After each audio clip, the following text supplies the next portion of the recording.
Hi, folks. Welcome back to another webinar hosted by Equal Voice and the Daughters of the Vote team.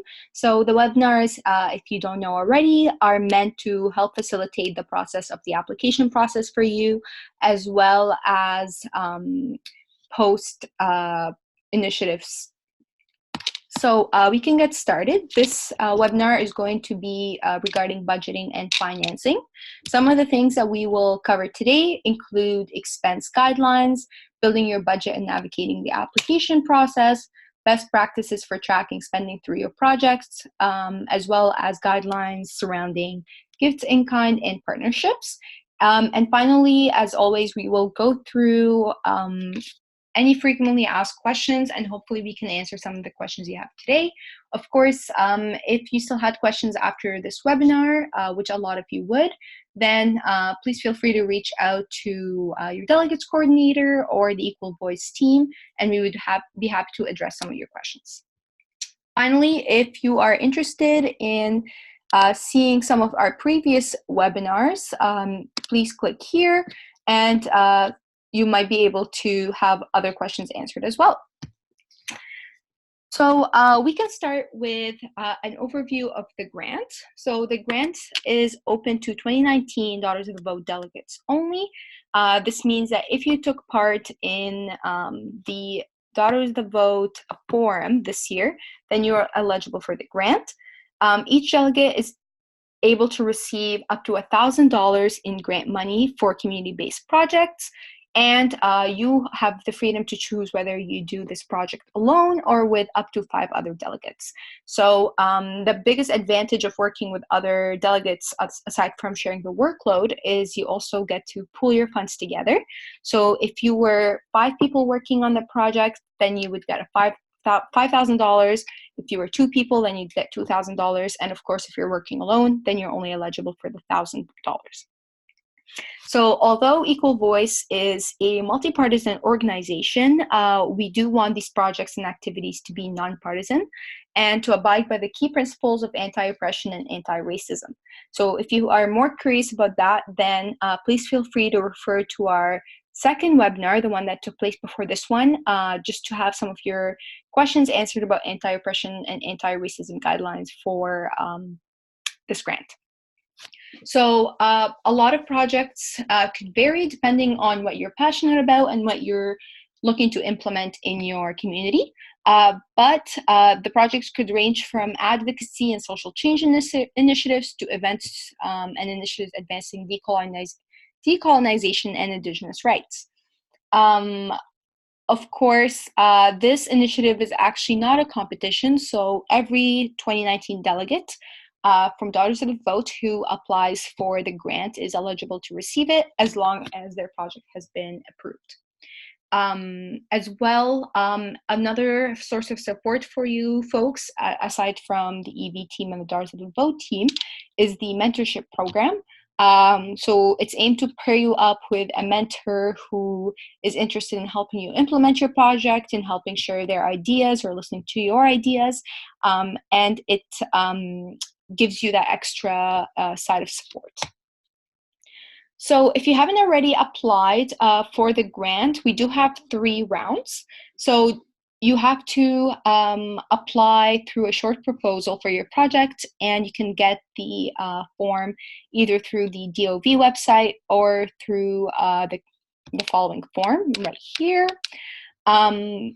So the 3 rounds, the first one was in May, the second one was end of June, and the third one is in July.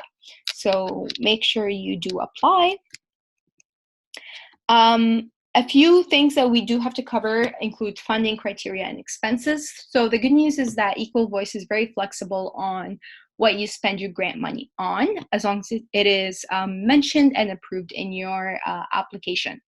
So a few eligible costs include refreshments and meals served during your project, daily facility renters for project activities such as the rental of event space. A very common one is a community center.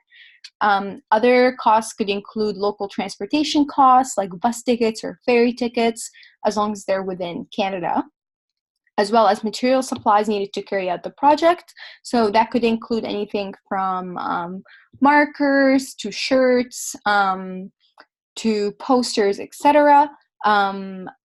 Another expense is related to design, production, and printing of brochures and posters, purchasing advertising space to promote the project and project activities, such as Facebook targeted ads, integration costs related solely to caring for dependents and children, professional services of an individual or a company within the expertise to carry out specific project activities. So what that means is if you needed to make your project bilingual, for example, and you wanted to find someone to translate English to French or vice versa, then you're welcome to justify their spending in your project. Finally, an honoraria to up to $300. So what an honoraria is that it's a payment made to an individual for a task performed and or knowledge contributed to the project.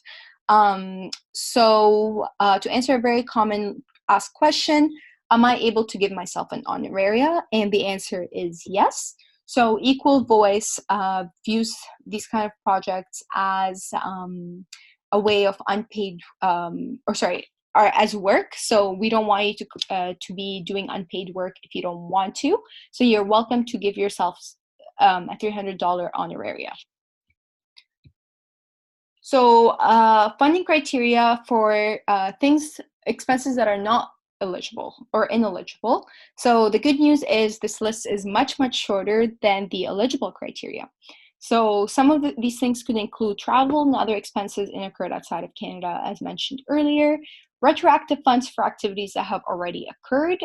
So for example, if you did a project or initiatives in your community last year, then you're not able to ask for a refund for it through the grant. Other ineligible expenses could include donations, scholarships, or bursaries, as well as the purchase of alcohol. So developing a budget, this is a very important step. And of course, it's a step that takes place throughout both your application process and the implementation phase of your initiatives.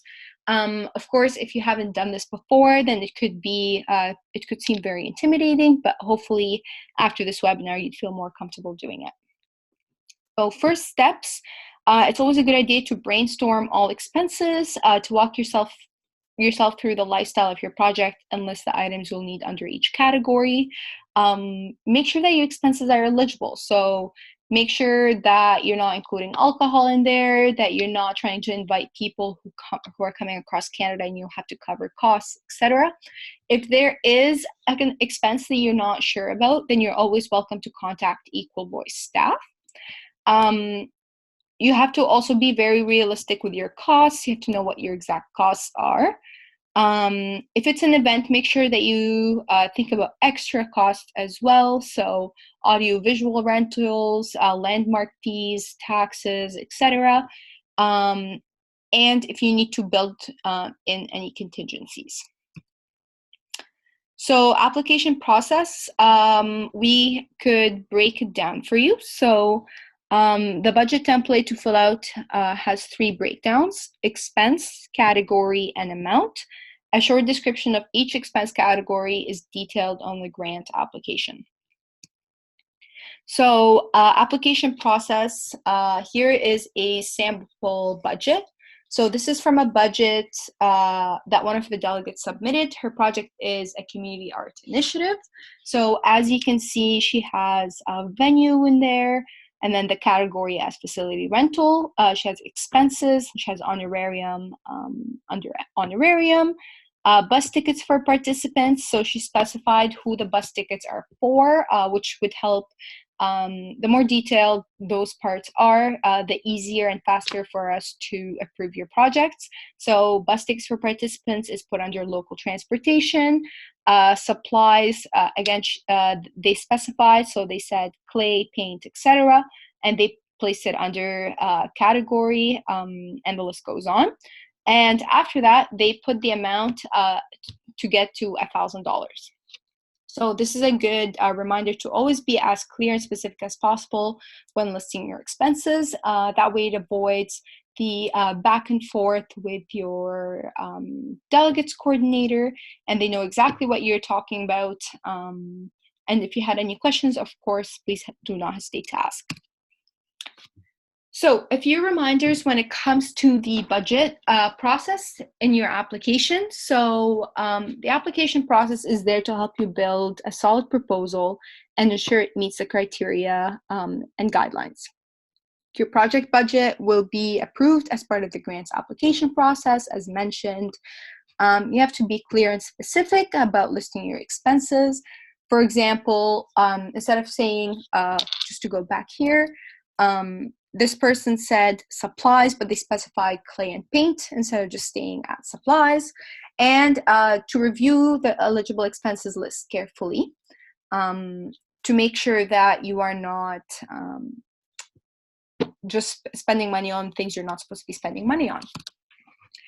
So this is a reminder for anyone who is thinking or is already working in groups. So all group members are responsible for the projects. This includes financial management. So groups must designate a leader who will receive the grant funds and who's responsible for submitting the paperwork once the project is completed. And finally, groups are also encouraged to designate one person who's responsible for tracking receipts and spending throughout the project. So after the application approval, so you did your project, you did the application process, you got your budget approved as well as the description of your proposal, and now what are the next steps? So we send you the signature, so we send you the financial agreement. So it's a legally binding documents between Equal Voice and the delegates in the project. So you sign the financial agreement, you send it by mail to Equal Voice, and following that recipient, you receive the first payment. So that's 70% of the total grants fund. Following that, you complete the project within 6 months. Write a short report, send it by mail, write a short final report, and then send by mail original receipts and invoices to Equal Voice. That's when you receive 30% of the total grants fund. So for example, if you were working alone and you spent $1,000, then after you sign your financial agreement, you receive $700. After 6 months, once you complete the project, you write a final report, send us by mail the original receipts and invoices from the money spent, and then we send you the remaining $300 as a completion of payment. So it's very, very important to keep track of your spending. So it is your responsibility to keep and maintain original receipts and invoices for all approved expenses related to the project. It's also important to submit the original invoices and bills of sale as credit card receipts, like the item and tax breakdowns required by Equal Voice. You'll also be required to submit these to Equal Voice upon completion of your project by mail. So unfortunately, we do not accept you scanning receipts and bills. It's always encouraged and necessary for you to mail it to us. This also applies to the financial agreement that you sign. So there are different options for tracking spending through the cycle of a project. So for example, the Excel template that we have here shows you how to monitor your spending in real time as you are working on your project. There are a bunch of free budget tracking apps.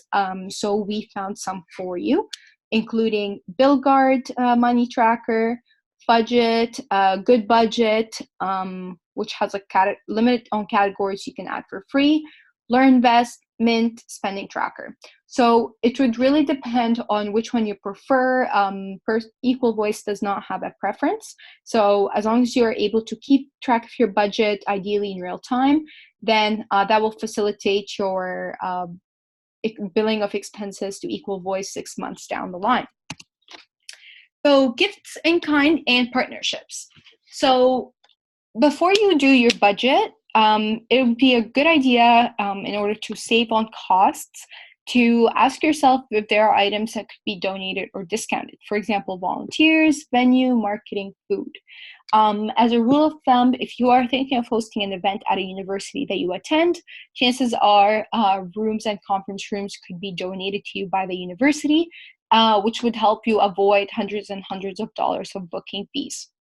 Some venues would actually rather work with your event and help build their venue's reputation instead of charging you a fee. A few other partnerships could include, could think about who in your community you can partner with for your project. So local organizations, community centers, groups, daycares, high schools, etc. Partners could also help with planning and promotion of your projects. They can also have skills or services they can contribute in kind to your project.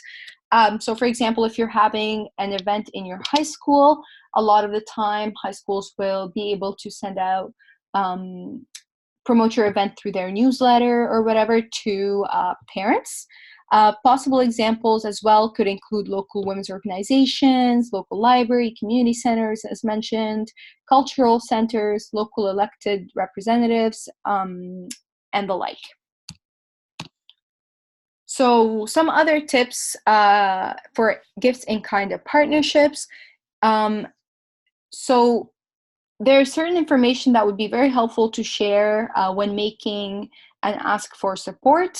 This could be your name and contact information, project detail, so what the event is, its theme, the date and location. Of course, a lot of this information could be drawn from your project proposal.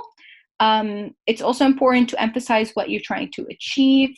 So a lot of the time, the potential sponsor knows what your project is, could help benefit the community. It could also help, for example, to read the mandate of the company or organization before reaching out to them and kind of aligning your project with their mandate or with their values. You also have to identify who the audience is and how you would recognize the donor. So, for example, you can contribute to sharing posts of them in social media or thanking them on social media, having their banner at your event, etc.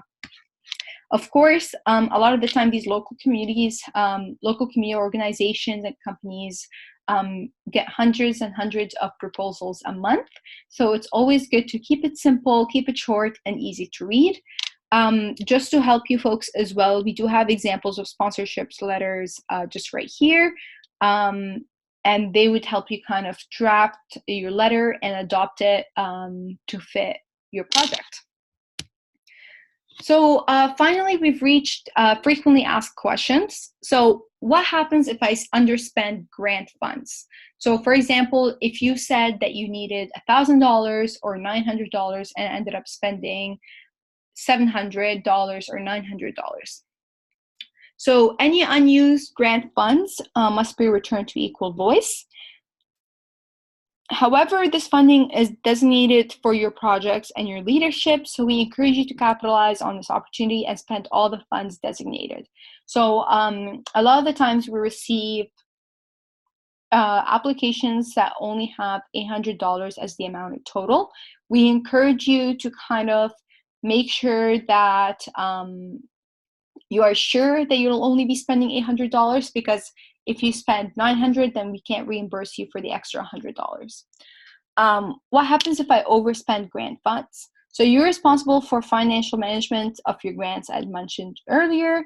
This includes closely tracking spending throughout your project.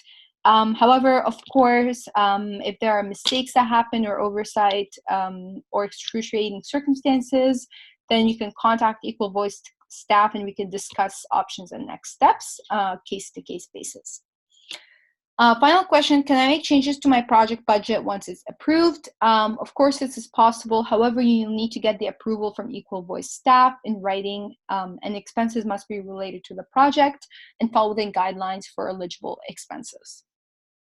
So folks, that's it for the budget and financing webinar pertaining to the Rosemary Speirs Leadership Grant.